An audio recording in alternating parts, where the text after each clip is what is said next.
टुन्नी चिड़िया को मिला एक लहंगा। वो था बिल्कुल जादू से भरा। हर बार पहनते ही उसका रूप बदलने लगता। क्या ये जादू टुन्नी की जिंदगी बदल देगा? आइए दोस्तों, देखते हैं टुन्नी चिड़िया की मैजिकल लहंगे की कहानी।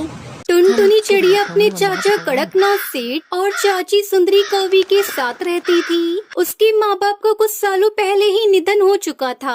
टुनटुनी की अच्छी परवरिश के लिए उसके चाचा उसको अपने साथ अपने घर ले आए थे, लेकिन सुंदरी कौवी टुनटुनी को बिल्कुल पसंद नहीं करती थी। वो टुनटुनी से पूरा दिन घर का सारा काम करवाती और उसे 2 समय का खाना भी ठीक से नहीं देती थी। उसकी चाची सुंदरी कौवी की एक बेटी भी थी, वो भी टुनटुनी के साथ अच्छा व्यवहार नहीं करती थी। उसके पास तरह तरह के डिजाइनर फ्रॉक गाउन थे, जिसे देखकर टुनटुनी को उनको पहनने का मन करता है। एक दिन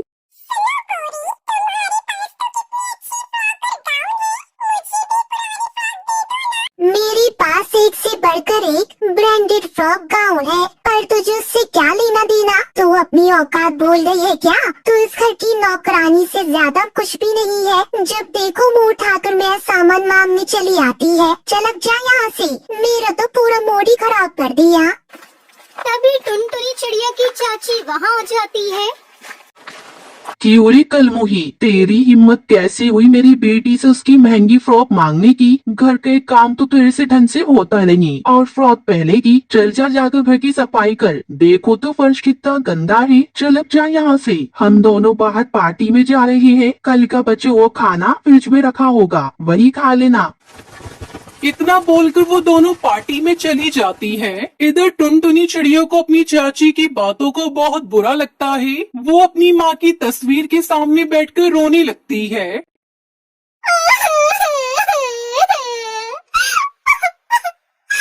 माँ, पिताजी, आप दोनों मुझे अकेला छोड़कर कहाँ चले गए? जब आप दोनों मेरे साथ थे, मेरे पास किसी चीज की कमी नहीं थी। जब तब मेरी छोटी से छोटी ख्वाहिश पूरी होती थी, और अब तो मेरी एक छोटी सी ख्वाहिश भी पूरी नहीं होती, बल्कि मेरे से पूरे दिन घर का काम करवाया जाता है और बदले में ताने भी मिलते हैं। मैं बहुत दुखी हूँ। मुझे अपने पास बुला लो। अब मुझे इस दुनिया में रहकर कुछ नहीं करना, मुझे आपके पास ही रहना है। ये कहकर टुनटुनी चिड़िया रोने लगती है। तभी उसे एक आवाज सुनाई देती है। सुनो टुनटुनी बेटा। टुनटुनी इधर उधर देखती है, लेकिन वो आवाज उसके माता पिता की तस्वीर से आई है। टुनटुनी मेरी प्यारी बच्ची, तू इस तरह रो मत। मुझे तेरी ये हालत अच्छी नहीं लगती। पापा, आप तस्वीर से बोल रही हो? मुझे तो विश्वास ही नहीं हो रहा। हाँ मेरी प्यारी बेटी, मैं तेरा पिता हूँ और मैं सब जानता हूँ कि तू कितनी दुखी है। मेरी प्यारी बेटी पर सुंदरी और उसकी बेटी कितना अत्याचार करती है, लेकिन अब मैं ये सब होते होते और नहीं देख सकता। मैं तुझे एक ऐसी जगह बताता हूँ जहाँ जाकर तेरी हर एक इच्छा पूरी हो जाएगी। ऐसी कौन सी जगह है पापा? आप मुझे कहाँ भेजना चाहते हैं जहाँ मेरी हर इच्छा पूरी हो जाएगी? बहुत दूर नदी पार एक कुआं है, वही उस कुएं के पास जाकर तुम अपनी इच्छा बताना, तो तुम्हारी अवश्य मदद करेगा। नदी के किनारे कुएं के पास चली जाती है और वो कुएं के पास खड़ी होकर यह कहती है कि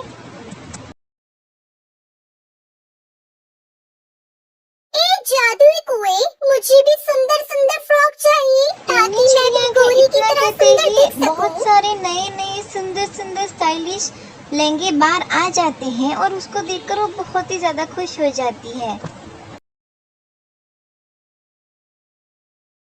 अरे वाह, जादू कुएं, ये फ्रॉक और गाउन तो बहुत सुंदर है। आपका बहुत बहुत धन्यवाद। पर टुनटुनी बेटा, यह याद रखना, यह कोई मामूली फ्रॉक या गाउन नहीं है, बल्कि ये जादुई फ्रॉक है।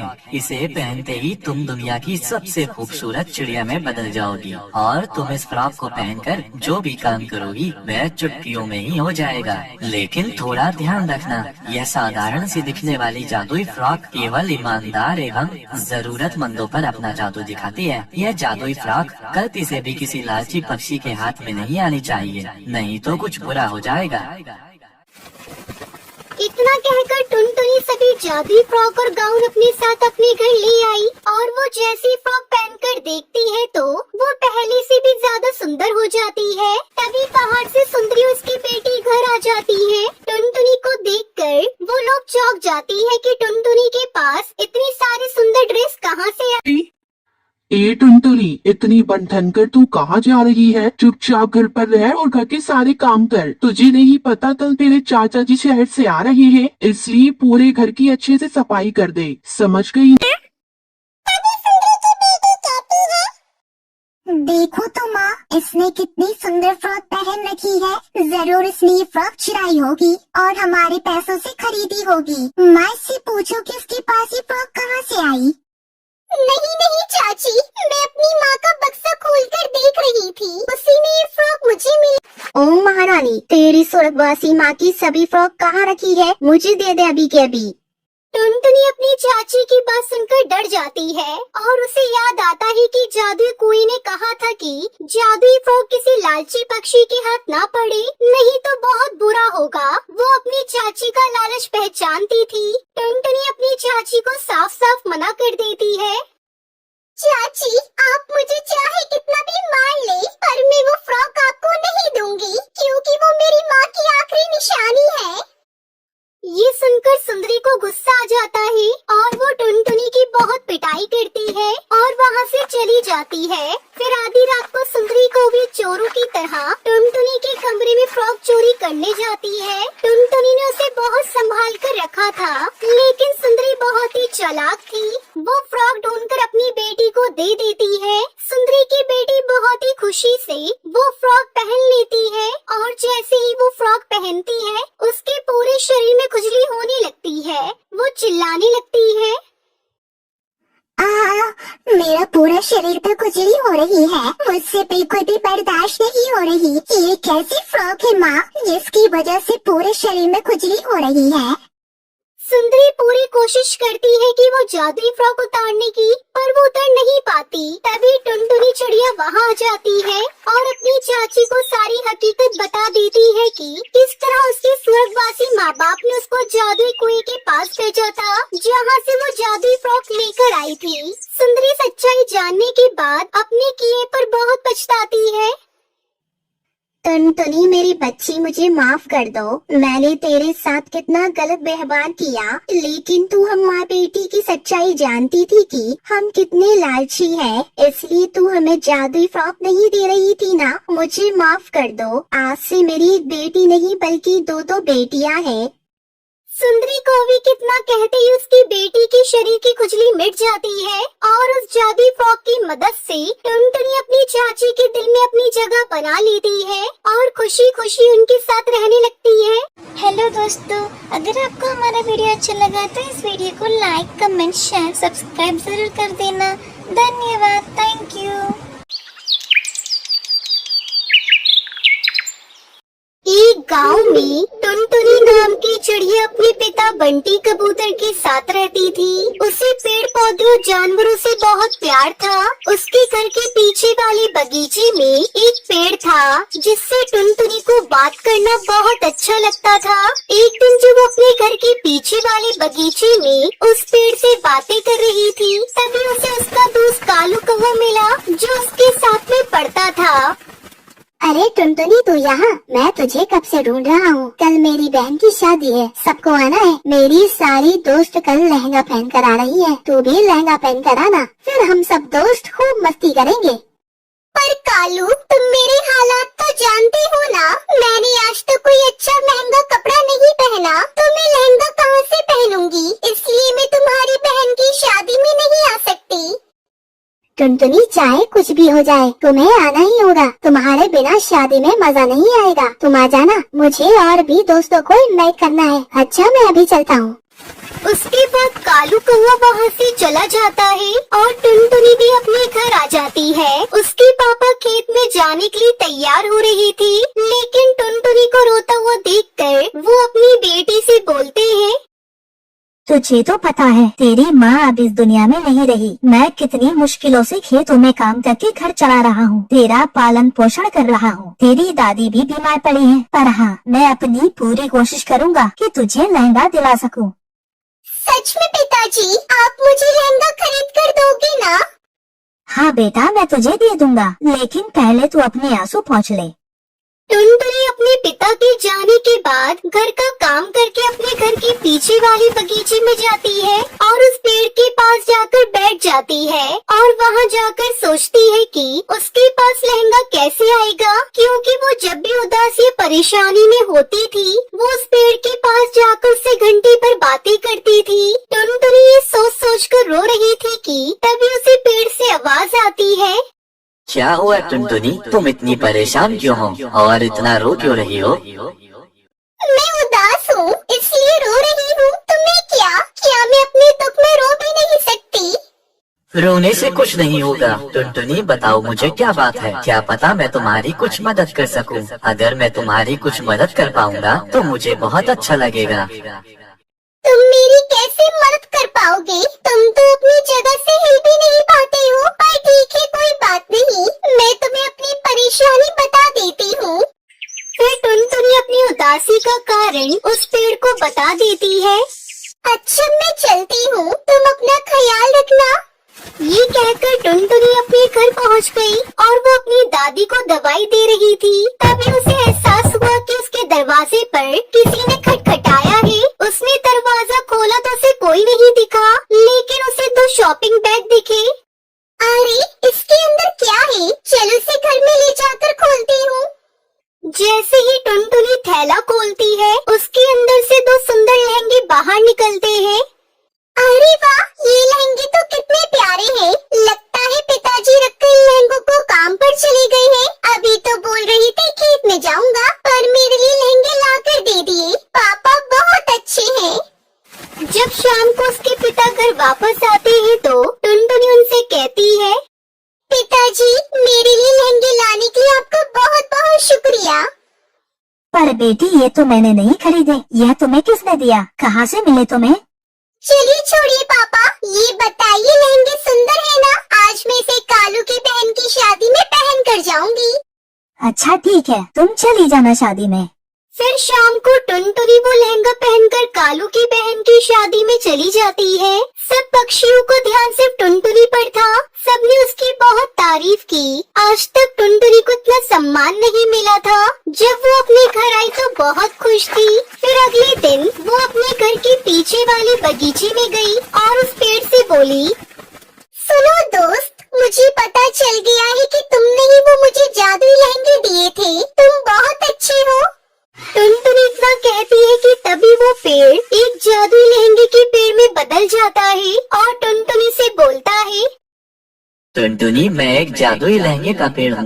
मैं जादुई नगर से किसी कारणवश बाहर आ गया और मैं अब एक आम के पेड़ की तरह रहता हूँ। तभी तुम मुझे मिली थी। तुम मेरा और मेरे आसपास के पेड़ पौधों की देखभाल करती थी और मुझे काटने से बचाती थी। इसलिए मैंने सोचा कि तुम मेरी इतनी मदद कर सकती हो तो मैं तुम्हारी एक मदद क्यों नहीं कर सकता। वो दोनों लहंगे जादुई लहंगे हैं। एक लहंगे से जो भी तुम मांगोगी वो तुम्हें मिल जाएगा और दूसरे लहंगे से तुम गरीब पक्षियों की मदद कर सकती हो। लेकिन दोनों लहंगों से एक दिन में सिर्फ एक ही इच्छा पूरी हो सकती है। तुम उन लहंगों का कभी गलत इस्तेमाल मत करना।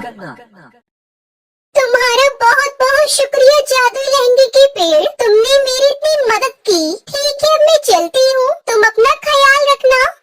फिर टुनटुनी जल्दी से अपने घर आई और जादुई लहंगे से बोली, ये जादुई लहंगे, मुझे एक बड़ा सा घर दे दो जिसमें जरूरत का सारा सामान हो और उसके पीछे खूबसूरत सा बगीचा हो। टुनटुनी के इतना कहते ही वो घर एक बड़ा सा घर बन गया और उस घर के पीछे एक सुंदर सा बगीचा था जहाँ पर बहुत सारे फूल और तितलियाँ थी। जब बंटी कबूतर काम करके खेत से वापस आया तो अपने घर का रूप बदला हुआ देखकर वो हैरान रह गया। पिताजी देखिए, हमारा घर कितना बदल चुका है और हमारे पास एक खूबसूरत सा बगीचा भी है। आप जानते हैं मैं जिस पेड़ से बातें करती हूँ उसी ने मुझे सब दिया है। पिताजी वो एक जादुई लहंगों का पेड़ है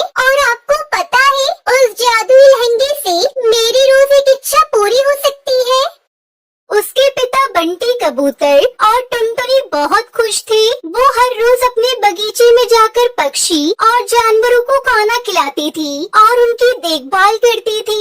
अगले दिन टुनटुन इस लहंगे से बोलती है, ये जादुई लहंगी मेरी दादी को बिल्कुल स्वस्थ कर दो। इतना कहते ही टुनटुनी की दादी बिल्कुल ठीक हो गई। उस दिन के बाद से टुनटुनी अपना जीवन हंसी खुशी व्यतीत करने लगती है। सुंदरवन जंगल में कालू कौवा अपनी एक बेटी और अपनी पत्नी टुनटुनी चिड़िया के साथ रहता था। कालू कौवा लहंगे सीलने का काम करता और टुन्नी चिड़िया भी उसकी मदद करती थी। कालू कौवा जंगल में सबसे गरीब चिड़ा था। एक दिन टुन्नी की बेटी उसे यह कहती है कि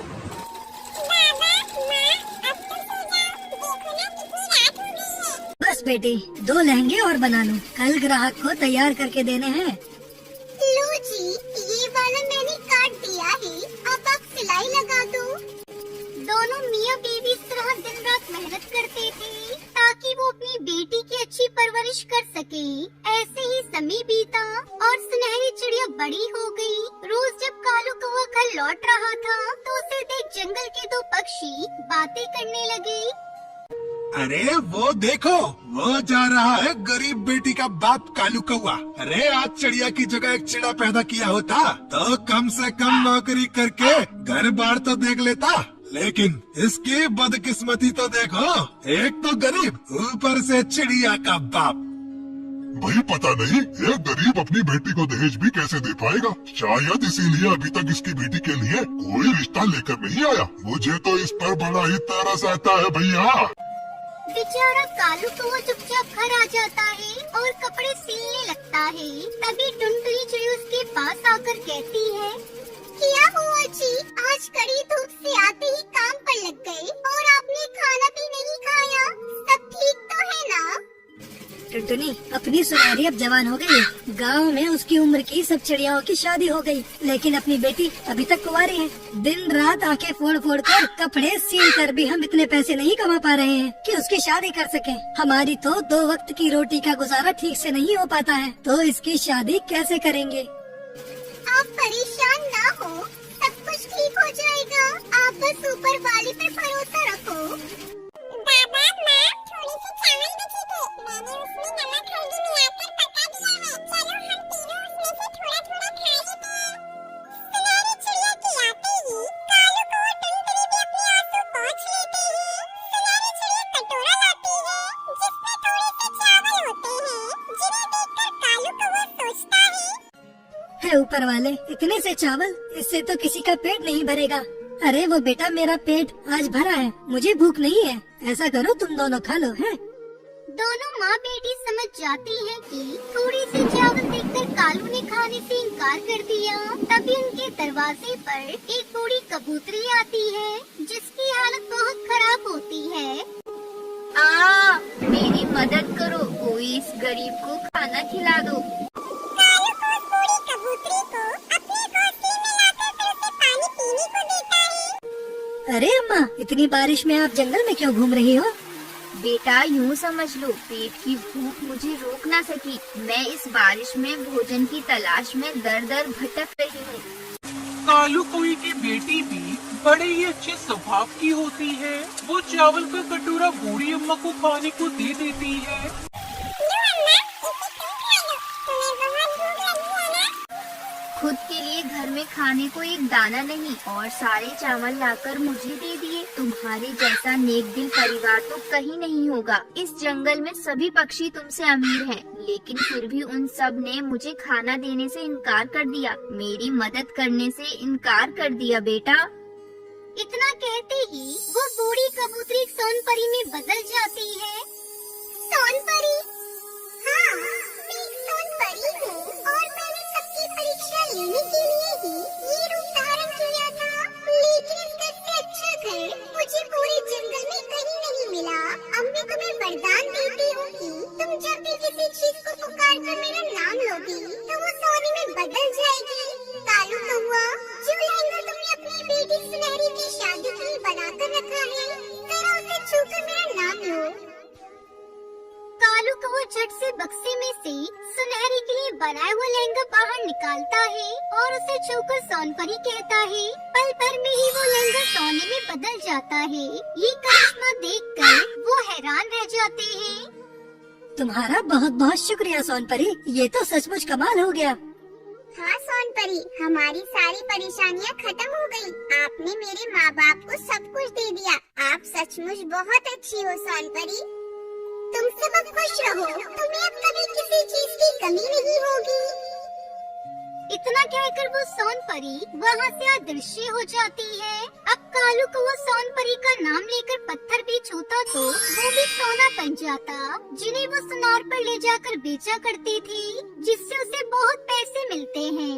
अब वो एक बड़ा सा घर बनाकर रहने लगते हैं, जिसमें सुख सुविधा की हर चीज होती है। अब वो जंगल में सबसे अमीर पक्षी बन जाते हैं। इसलिए कहते हैं दोस्तों, अच्छे कर्मों का अच्छा फल मिलता है हमेशा। माधा गांव में रहने वाली टुनटुनी चिड़िया एक दिन स्कूल से लौटती और अपनी माँ से ये कहती है कि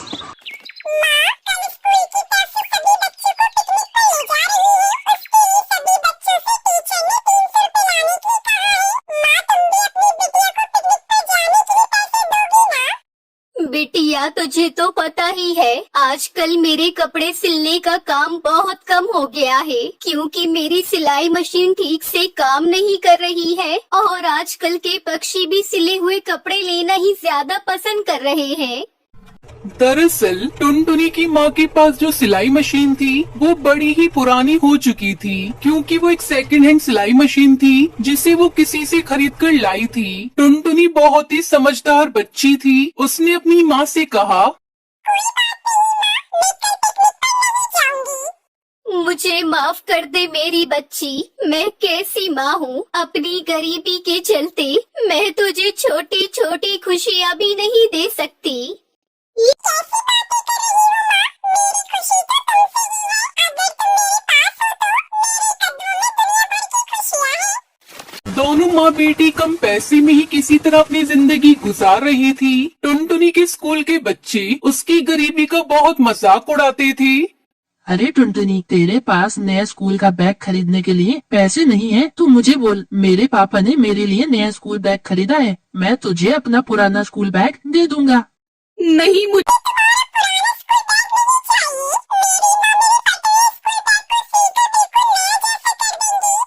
अच्छा, तो तेरी माँ इतनी अच्छी दर्जी है तो उनसे अपने फटे हुए जूते भी सिलवा लेना। इतना कहकर वो बच्चे हंसने लगते हैं। टुनटुनी को अपनी बहुत बेइज्जती महसूस होती है। वो घर आकर अपनी माँ को सब कुछ बताती है। कोई बात नहीं बेटी, तू दूसरे बच्चों की बातों पर ध्यान ही मत दिया कर, बस अपनी पढ़ाई से मतलब रख। माँ, अगर बाबा जिंदा होते तो हमें इतनी दुख नहीं झेलनी पड़ती ना। हाँ मेरी लाडो, लेकिन अब तो किस्मत में रोना ही लिखा है।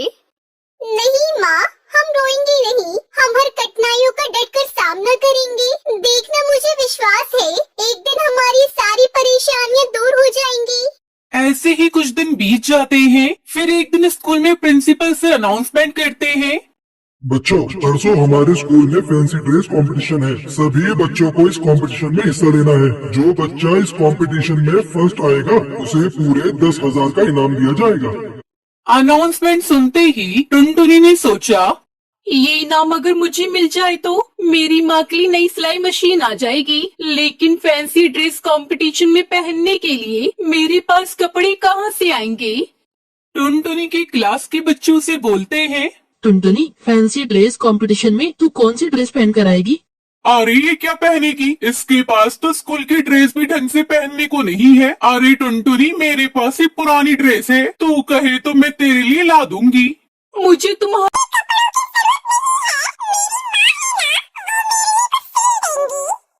हाँ, तेरी माँ ने तो दूसरों के कपड़ों में से चोरी करके कुछ कपड़े तो बचा ही लिए होंगे, उन्हीं कपड़ों में से कुछ ड्रेस बनवा लेना।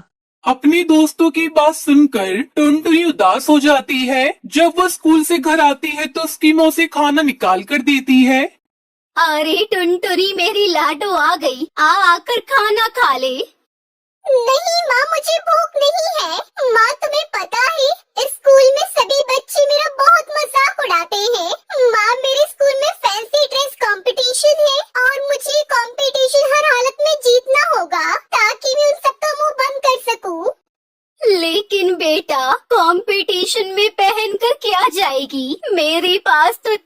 ऐसे नहीं है कि मैं तुझे कोई ड्रेस दिलवा सकूं। तभी टुनटुनी का ध्यान घर पर रखी अपनी पुरानी कॉपियों की ओर जाता है। वो सब कॉपियां भर चुकी थी और एक कोने में रखी हुई थी।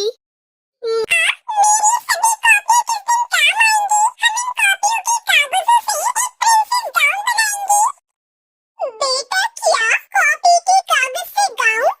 हाँ माँ, कॉपी के कागज से गाउन। इससे पहले गाउन किसी ने देखा भी नहीं होगा। ठीक है मेरी बच्ची, मैं तेरे लिए कागज का गाउन तैयार करूँगी।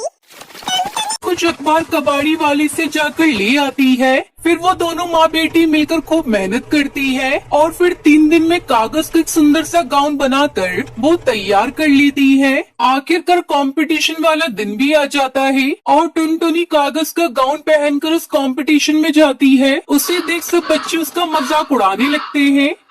अरे टुनटुनी, ये तू क्या पहन कर आई है? बच कर रही हो, कहीं हवा चली और तेरा ये गाउन उड़ ही न जाए।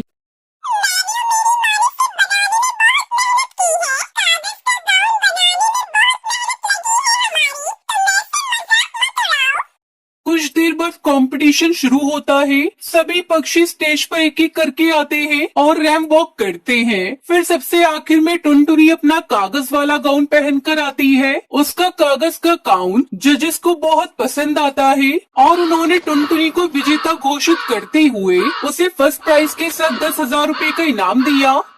टुनटुनी, तुम्हारा कागज का गाउन सबसे हटके और सबसे अलग था। इससे पहले मैंने कभी ऐसा गाउन नहीं देखा।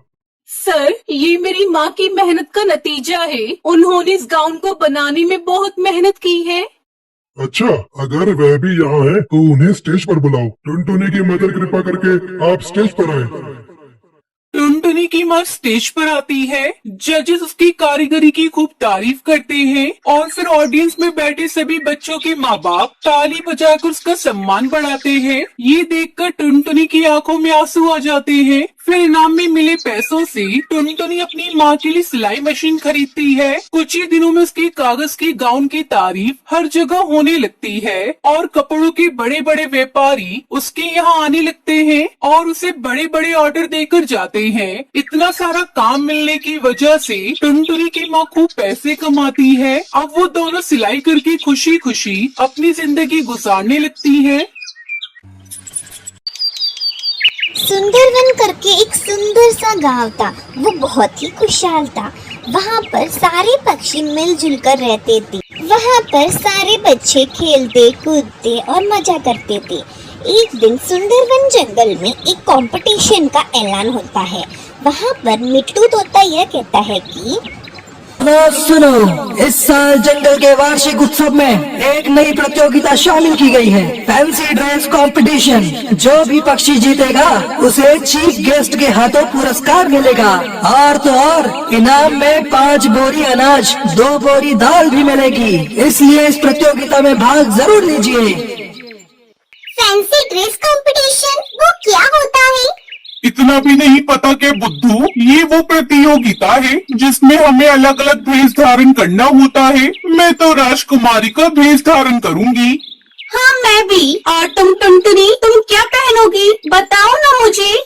उससे क्या पूछ रही हो लाडो? उसके पास तो ढंग के कपड़े भी नहीं है। वो क्या प्रतियोगिता में भाग लेगी? चलो मैं चलती हूँ, मुझे और भी तैयारी करनी है। टूनी चिड़िया तो सा घणी गरीब थी। बिचारी कन तो खावण वास्ते पया कोनी था।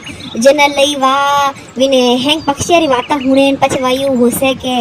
मैं प्रतियोगिता जीत गई तो हमारे घर में कई महीनों का अनाज आ जाएगा। लेकिन मेरे पास तो कोई अच्छा सा कपड़ा भी नहीं है जिसे पहनकर मैं फैंसी ड्रेस कंपटीशन में भाग ले सकूं। चलो मैं माँ से पूछती हूँ। टूनी चिड़िया ऐसा सोचकर वहाँ से चली जाती है। टूनी चिड़िया की माँ विधवा थी और वो सिलाई का काम करती थी। फिर टूनी चिड़िया अपनी माँ के पास जाकर यह कहती है कि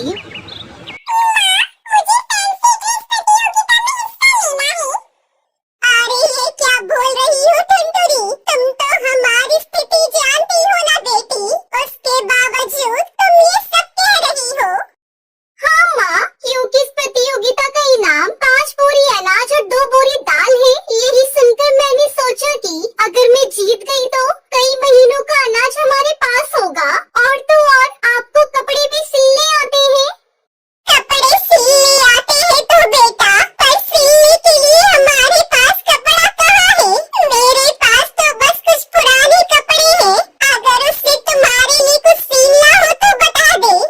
तभी टूनी चिड़िया को यह आइडिया आता है कि वो पुराने कपड़े से भी वो कुछ माँ नया डिजाइनर सी सकती है। फिर उसकी माँ को ये कहती है कि माँ, आप मेरे लिए पुराने कपड़ों से एक ब्राइडल लहंगा सी दो। आप कोशिश तो कीजिए, बाकी ऊपर वाले की मर्जी। પછી ટુનીરી વાતા હુને ટુનીરી માર મેને જોશ પો આવે પછી વા વિધવા માં બેચારી હે કપડા ભેલા કરે ટુની વાસ્તે એક મસ્ત ફૂટો લેંગો હીવે ને પછી વા લેંગા દેકે ટુની તો ઘણી રાજી રહી જાવે ને પછી કહેવે કે अरे वाह माँ, आपने तो बहुत ही सुंदर लहंगा तैयार किया है। इसे पहनकर तो मुझे यकीन है मैं ही फैंसी ड्रेस कंपटीशन जीतूंगी। और टूनी चिड़िया की ये सारी बातें बाहर खिड़की से गोरी कवि सुन लेती है। गोरी कवि टूनी से बहुत जलती थी। अच्छा टुनटुनी, तो जीतने की ख्वाब देख रही है, लेकिन मेरे होते हुए तो इस प्रतियोगिता को कभी नहीं जीत सकती। ये कहकर रात को सब लोग के सोने के बाद वो गोरी कवि टूनी चिड़िया के लहंगे को काट देती है। फिर अगले दिन सुबह टूनी चिड़िया जब वो लहंगे को कटा हुआ देखती है तो जोर जोर से रोने लगती है। माँ, ये सब क्या हो गया? मेरा लहंगा, मैं क्या पहनूंगी आज प्रतियोगिता में? ये सब किसने किया माँ? मेरे सारे सपने टूट गए। उसकी माँ उसे समझाने की बहुत कोशिश करती है, लेकिन टुनटुनी चिड़िया नहीं मानती और गुस्से में वहाँ से चली जाती है। टुनटुनी चिड़िया उड़ती उड़ती दूर किसी और जंगल में आ जाती है और वहाँ एक पेड़ के नीचे बैठकर रोने लगती है।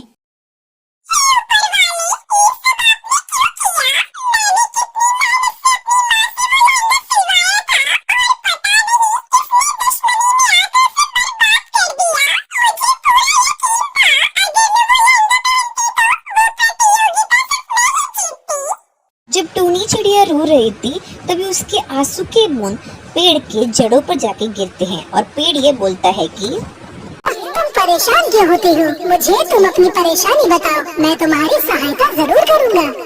फिर टूनी चिड़िया अपनी सारी प्रॉब्लम जादुई पेड़ को बता देती है। अच्छा, तो तुम्हारी परेशानी ये है और इस परेशानी का हल मेरे पास है, ये देखो। तभी पेड़ से कुछ रोशनी निकलती है और वो रोशनी जाके पेड़ के ऊपर ब्राइडल लहंगे लटका देती है और टूनी चिड़िया उनको देखकर बहुत ही ज्यादा खुश हो जाती है।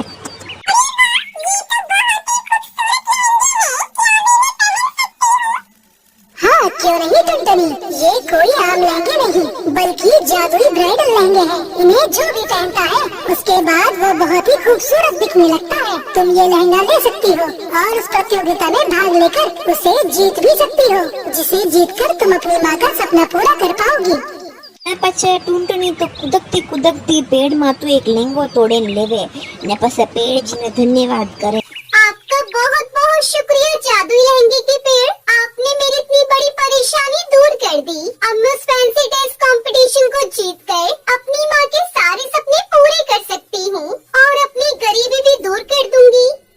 ये कहकर टुनटुनी चिड़िया वो जादुई ब्राइडल लहंगा पहनकर उस फैंसी ड्रेस कंपटीशन में भाग लेती है। उसे वहाँ देख हर पक्षी दंग रह जाता है क्योंकि वो बहुत ही खूबसूरत लग रही थी। और फिर जंगल के राजा ने टुनटुनी चिड़िया को फर्स्ट प्राइज दिया और साथ ही साथ सारा इनाम भी। टुनटुनी गरीब होते हुए भी फैंसी ड्रेस प्रतियोगिता जीत गई और साथ ही उसने अपनी माँ की मदद भी की। फिर वो खुशी खुशी रहने लगते हैं। गाइस, थोने मोरी टूनी चिड़िया री स्टोरी केड़ी लगी? अगर थोने मोरी टूनी चिड़िया री स्टोरी अच्छी लगी तो प्लीज इन वीडियो ने लाइक करजो, शेयर करजो, कमेंट करें जरूर बताइजो। धन्यवाद।